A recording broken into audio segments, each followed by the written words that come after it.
নমস্কার, শুভ সকাল বন্ধুরা। আমি টিনা আর আমার টিনা ভিলেজ ব্লগের আরও একটি নতুন ব্লগে তোমাদের সবাইকে জানাই অনেক অনেক স্বাগত আর অনেক অনেক ভালোবাসা। আশা করছি আমার এই ভিডিওটি তোমরা যে যেখান থেকেই দেখছো সবাই অনেক সুস্থ আছো আর অনেক ভালো আছো, আর তোমাদের ভালোবাসায় আমিও অনেকটাই ভালো আছি। তো আজকে সকাল সকাল দেখো ক্যামেরা অন করে তোমাদের সাথে শেয়ার করছি। এখন ওই সকাল 6টা বাজছে। তো ঘুম থেকে এইমাত্র উঠলাম আর উঠে দেখি যে বাইরে এত বীভৎস পরিমাণে মেঘ করেছে, তবে বৃষ্টি কিন্তু টুপটাপ করেই হচ্ছে, বেশি বৃষ্টি হয়নি, ওই অল্প বৃষ্টি হচ্ছে। তো দেখি বৃষ্টিটা থামার অপেক্ষা করতে হবে, তবে আমি বাকি কাজগুলো শুরু করতে পারবো। তো চলো বন্ধুরা, এই যে দেখো এখন কিন্তু মোটামুটি 1 ঘন্টা পরে ওই 7টার মতো বাজছে। 6টার দিকে উঠেছিলাম, 7টার মতো বাজছে। ইতিমধ্যে কিন্তু রোদ উঠে এসছে আর আমি এখন দেখো ঘর দুয়ার ঝাঁট দিয়ে নিচ্ছি। তো প্রথমে আজকে ঘরটায় ঝাঁট দিচ্ছি, তারপরে বাইরেগুলো পরে ঝাঁট দেবো। ততক্ষণে উঠোনটা একটু শুকিয়ে যাক।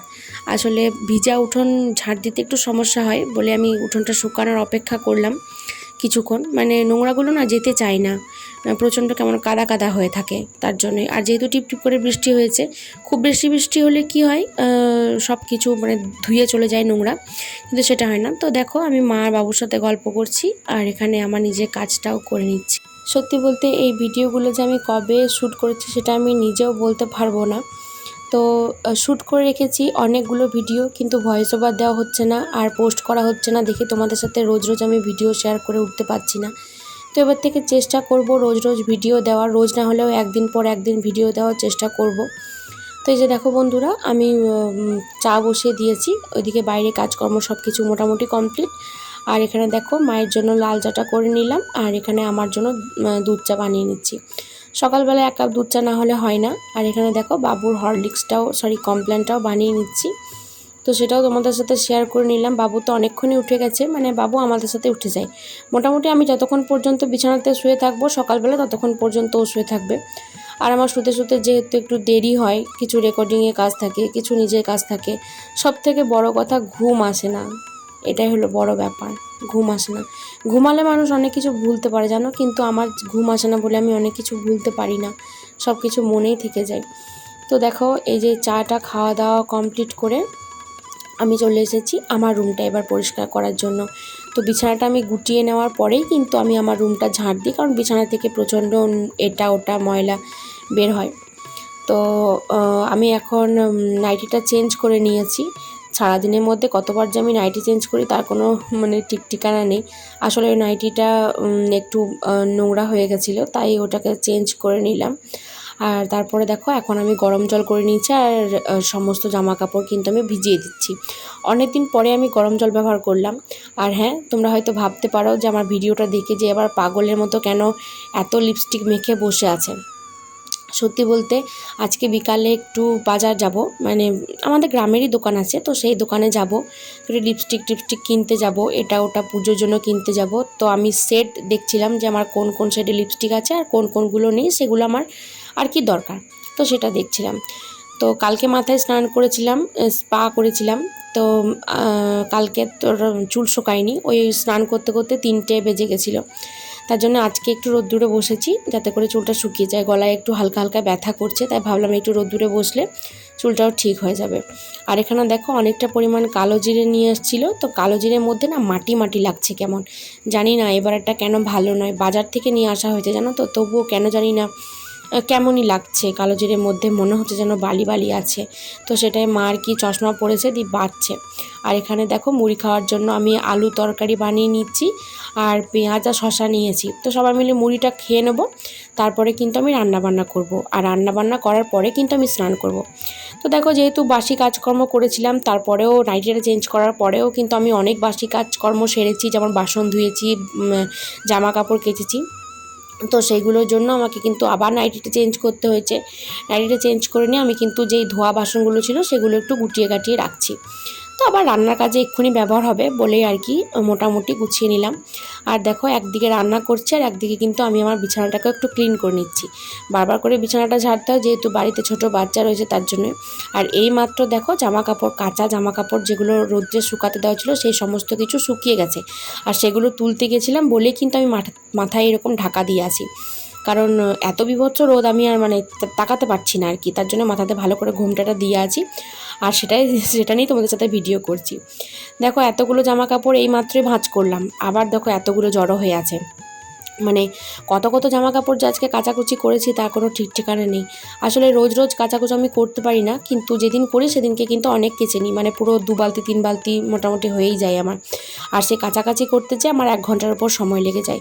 এখানে দেখো আমি স্নান করে চলে এসেছি, এখন ওই 2 পৌনে 2 মতো বাজছে। স্নান টান করে রান্নাবান্না তো হয়েই গেছে, সেগুলো তোমাদের সাথে শেয়ার করতে পারিনি, খুব সিম্পল রান্না করেছি, কিচ্ছু না। তো এই যে দেখো আমি চুলটা আঁচড়ে নেব, তারপর একটু ঠাকুর পুজো দিয়ে নেব, একটু জল খেয়ে নিলাম, ভীষণ জল তেষ্টা পেয়েছিল। তারপর ঠাকুর পুজো দিয়ে নেওয়ার পরে কিন্তু আমি বাবুকে আনতে যাব, মোটামুটি 2টোর দিকে বাবুকে খাইয়ে দেব। তো এটা হয়ে গেলে এখনকার মতো কাজকর্ম কমপ্লিট, তারপরে কিন্তু আবার আমরা খাবো, তারপর আবার বাসন ধোয়া আছে, বিকালে কাজকর্ম আছে, এই সমস্ত কিছু তো আছেই। তো আজকে চলো একটু বাইরে যাই, সেটা তোমাদের সাথে শেয়ার করি। এই যে দোকানে চলে এসেছি, তো দোকানে একটু ভিডিও করলাম, মানে কাকুর যেহেতু আমাদের পরিচিত তার জন্যই বললাম যে তোমার দোকানে একটু ভিডিও করে দাঁড়াও। তো এর আগেও আমার চ্যানেল ছিল, সেখানেও ওই কাকুর দোকানে ভিডিও প্রচুর আছে। তো এখনও আমি মানে আমার এই চ্যানেলে এটাই বোধহয় নতুন। তো দেখো আমি কিন্তু চলে এসেছি আর কেনাকাটাও মোটামুটি আরম্ভ করে দিয়েছি। তারপর আমার কেন জানি না মনে হলো যে একটু ক্যামেরা অন করে তোমাদের সাথে শেয়ার করি। আর এখানে না প্রচুর কালেকশান এসছে জানো তো, মানে এত লোভ লাগছে আমার, কি বলবো। আমি এখানের মধ্যেই মানে 1-2টো নিয়েও নিয়েছি, ভীষণ ভালো লেগেছে। আবার আমার কাছে অ্যাভেলেবেল টাকা ছিল না বলে আমি বললাম যে ঠিক আছে তাহলে পরের বার এসে তাহলে আবার অন্য কিছু মানে পছন্দ করে এসেছি, সেটা আবার নেব। তো যাই হোক, খুব ভালো লাগছে দেখতে, তোমাদের সাথে একটু শেয়ার করলাম। তো খুবই ভালো লাগছে, কী আর বলবো। আর সত্যি কথা বলতে আমার ইচ্ছা করে যে আমি রেগুলার ভিডিও পোস্ট করব, আমার ভিডিও করিও, আমি ভিডিও করাও থাকে, কিন্তু ওই যে বললাম মানে পরিস্থিতি পরিবেশ এমনই হয়ে যায়, আমি আর মানে ঠিকঠাকভাবে সব কিছু সামলে উঠতে পারি না। তো আশা করছি যে সব কিছু পিছনে ফেলে আমি এগিয়ে যেতে পারবো। তোমাদের ভালোবাসা সাপোর্ট সত্যি ভীষণ দরকার গো। আর তোমরা এমন ভালোবাসা দিচ্ছ, আমি কখনো ভাবিনি যে আমি এতটারও যোগ্য আর কি। তো আমি জানি না আমি কেন, মানে এটা হয়তো আমার ভাগ্যের কোনো হবে, হয়তো ভাগ্যের কিছু একটা। আমি নিজের লোকের চাইতে আমি অন্যের কাছ থেকে, মানে যাদের সাথে আমার সম্পর্ক নেই তাদের কাছ থেকে আমি বেশি ভালোবাসা পেয়েছি বরাবরই। আমাকে স্কুল কলেজের টিচার থেকে আরম্ভ করে সবাই ভীষণ ভালোবাসতো। আমার বান্ধবীদের সাথেও আমার কোনো রক্তের সম্পর্ক ছিল না বা কোনো বন্ধন ছিল না, কিন্তু তবুও আমাদের বন্ধু বান্ধবীরা আমাকে খুব ভালোবাসতো। এখনও তাদের সাথে অনেকের সাথে আমার কন্ট্যাক্ট আছে, তারা আমাকে ভীষণ ভালোবাসে। তারপরে পেলাম তোমাদেরকে, মানে আমার ইউটিউব পরিবারে প্রচুর আমার এমন বন্ধু আছে যারা আমাকে খুব ভালোবাসো। সত্যি আমার খুব ভালো লাগে যে আমি এগুলো পাই। কিন্তু আসলে কি বলতো, আমি যাদের জন্য মানে সব কিছু করি, জানি না কেন দিন শেষে তারাই আমাকে এমনভাবে আঘাতটা দেয়, আর মানে ভুল বোঝে, ভাবে যে হয়তো আমি কোনো স্বার্থের জন্যই কাজগুলো করছি। কিন্তু সত্যি বলতে সব জায়গায় স্বার্থ খাটে না, সব সম্পর্কে স্বার্থ চলে না। তো সেটাই বোঝাতে পারি না, হয়তো বা আমার বোঝানোতে ভুল আছে, নয়তো বা তারা বুঝতে চায় না। যাই হোক না কেন, সব কিছু নিয়ে আমাদেরকে চলতে হবে, মানিয়ে নিতে হবে অনেক কিছু। আমিও চাই না যে সব কিছু সহ্য করতে, কিন্তু এমন পরিস্থিতি, সম্পর্কগুলো এমনই থাকে যেগুলো সহ্য না করলেই নয় আর কি, সেগুলো সহ্য করতেই হয়। তো বন্ধুরা চলো, অনেক কথা তোমাদের সাথে শেয়ার করলাম। আশা করছি এবার থেকে আস্তে আস্তে করে আমি রেগুলার হব আবার ইউটিউবে। আমার ভালো লাগে তোমাদের সাথে ভিডিও পোস্ট করতে, তোমাদের কমেন্টগুলো পড়তে, তোমাদের লাইক পেতে, কি বলবো, খুব ভালো লাগে। কিন্তু সত্যি কথা বলতে শরীর মন কোনোটাই সায় দেয় না জানো তো করার জন্য। এগুলো করার জন্য একটা নির্দিষ্ট পরিবেশের দরকার, নির্দিষ্ট অনেক কিছু দরকার থাকে, মন মানসিকতা প্রয়োজন হয়। তোমার মনটাই যদি না থাকে তাহলে তুমি কি করবে বলো? সময়টা যদি তুমি না পাও এসব নিয়ে ভাবতে, তাহলে আর কি করতে পারো তুমি? তো এগুলো জাস্ট তোমাদের সাথে শেয়ার করলাম একটু, আর এগুলো হলো আর কি। তো আজকের মতো বন্ধুরা, এখানেই বিদায় নিচ্ছি। দেখা হচ্ছে নেক্সট একটা, খুব তাড়াতাড়ি আসবো একটা ব্লগ নিয়ে। ততক্ষণ পর্যন্ত সবাই ভালো থেকো, সুস্থ থেকো, টাটা।